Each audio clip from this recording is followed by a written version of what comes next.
এয়া চাওক আজি বনাম মাছ আৰু পালেং শাক আৰু এয়া বিলাহী লৈছোঁ, নহৰু, কেঁচা জলকীয়া, শুকান জলকীয়া ধুই ল'লোঁ।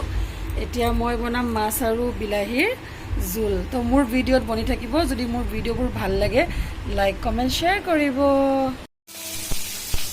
এয়া মই এতিয়া পালেং শাক কাটি ল'লোঁ, আদা নহৰু পেষ্ট, এয়া জলকীয়া আৰু বিলাহী, মাছটোৱে ফুটিছে, এয়া মাছ ফ্ৰাই কৰি লৈছোঁ। তো এতিয়া মই বনামেই সকলো দেই, চাই থাকিব মোৰ ভিডিঅ'টো। এয়া মই কেৰাহীত তেল দি দিলোঁ, নহৰু, জলকীয়া, এতিয়া মই এইকেইটা ঢালি দিম।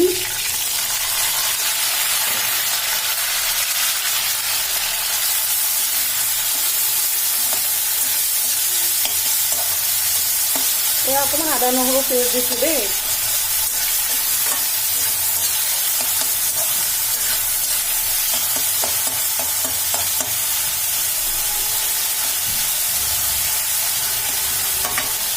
এয়া দি দিলোঁ। এতিয়া দিম নিমখ,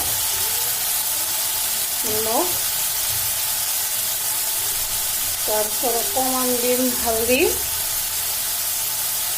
অকণমান দিম ৰঙা মছলাটো, হৈ যাব। আৰু মই পালেং শাকহে বনাইছোঁ, শাক আৰু মাছহে বনাইছোঁ, তো আৰু বেলেগ আৰু একো মছলা নিদিওঁ মই।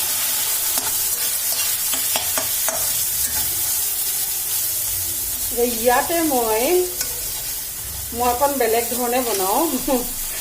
ইয়াতে মই দিম, মোৰ মাছ আছিলে যে মাছ কেইপিচমান দি দিম,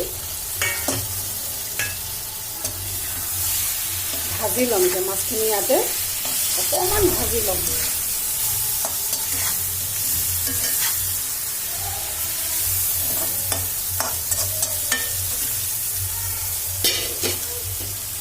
তাৰপিছত দিম এয়া মাছৰ মাথা আছিলে যে বনাইছিলোঁ, এয়া মাছৰ মাথাও দি দিছোঁ।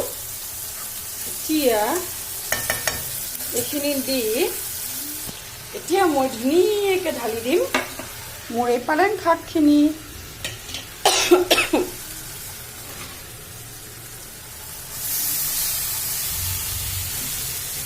নহয়নে বাৰু মোৰ খানাটো শ্বৰ্টকাট, মই এনেকৈয়ে বনাওঁ। মই আকৌ মাছ নমাই আকৌ জোল দিম এইবিলাক মই নবনাকৈ নাথাকোঁ, মই এনেকৈ চিম্পুলকৈ বনাই দিওঁ আৰু।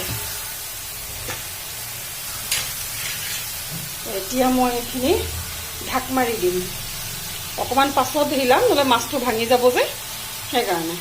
এয়া এতিয়া পালেং শাকখিনি ভজা হৈছে আৰু মই এতিয়া পানী ঢালি দিম ইয়াত। থুপথুপীয়া কৰি বনামতো, অসমীয়াত যে কওঁ আমি থুপথুপীয়া, তো তেনেকৈ থুপথুপীয়া কৰি বনাম। তো এয়া মই অকণমান ফ্ৰাই কৰি লৈছোঁ পালেং শাকবোৰ, এতিয়া মই পানী ঢালি দিম।